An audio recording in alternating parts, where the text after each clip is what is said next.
Job information এটা নতুন ভিডিঅ'ৰ সৈতে এই চেনেলটোলৈ সকলোকে স্বাগতম জনালোঁ। তো আজি এই ভিডিঅ'টোৰ জৰিয়তে এটা ৰিক্ৰুটমেণ্টৰ বিষয়ে আলোচনা কৰিবলৈ ওলালোঁ। কি ৰিক্ৰুটমেণ্ট, কিমান পোষ্ট আছে, শিক্ষাগত অৰ্হতা কি লাগে, কেনেদৰে আবেদন কৰিব আদি সকলোখিনি কথা আলোচনা কৰা হ'ব আজিৰ এই ভিডিঅ'টোৰ জৰিয়তে। গতিকে চেনেলটোত যদি প্ৰথমবাৰৰ বাবে আহিছে তেনেহ'লে ছাবস্ক্ৰাইব কৰক, কাৰণ এই চেনেলটোত বিভিন্ন ধৰণৰ জব ইনফৰমেশ্যন ৰিলেটেড ভিডিঅ' দিয়া হয়।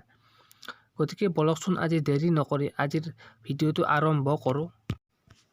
তো আজি ওলোৱা বিভাগটো হৈছে United India insurance company limited, চমুকৈ UIIC তৰফৰ পৰা কিছু পদ খোল খাইছে আৰু এই পদসমূহ আবেদন কৰা শেষ দিনটো হৈছে 6 জানুৱাৰী 2024। ইয়াৰ অফিচিয়েল নটিছখনত কি লিখা আছে সেইখিনি চাওকচোন। United India insurance company limited UIIC has released an employment notification for the recruitment of 300 assistant posts. Interested and eligible candidate may apply online here.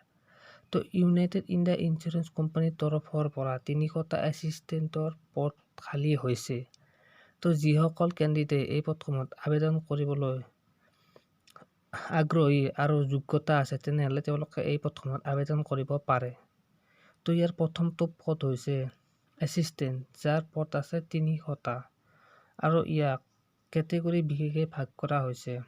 যেনে আনৰিজাৰ্ভ কেটেগৰী কেণ্ডিডেটসকলৰ বাবে ইয়াত পদ খালী আছে 159টা, SCৰ বাবে 30টা, STৰ বাবে 26টা আৰু OBCৰ বাবে 55 আৰু EWS কেণ্ডিডেটসকলৰ বাবে 30টা। এই পদটোত আবেদন কৰা বয়সৰ সীমা হ'ল 21 বছৰৰ পৰা 30 বছৰৰ ব্যক্তিসকলে এই পদটোত আবেদন কৰিব পাৰিব। ইয়াৰ উপৰিও কেটেগৰী বিশেষে ইয়াৰ বয়সৰ ৰেহাই দিয়া আছে। যেনে ST আৰু SC কেণ্ডিডেটসকলে 35 বছৰলৈ এই পদটোত আবেদন কৰিব পাৰিব। OBC সকলে 33 বছৰলৈ আৰু PWBD কেণ্ডিডেটসকলে 40 বছৰলৈ এই পদটোত আবেদন কৰিব পাৰিব। তো এই পদটোত আবেদন কৰিবলৈ শিক্ষাগত অৰ্হতা হ'ল গ্ৰেজুৱেশ্যন কৰা হ'ব লাগিব আপুনি ইউনিভাৰ্চিটিৰ পৰা। লগতে ৰিডিং, ৰাইটিং আৰু স্পিকিঙৰ নলেজ থাকিব লাগিব, তেতিয়াই আপুনি এই পদত আবেদন কৰিব পাৰিব।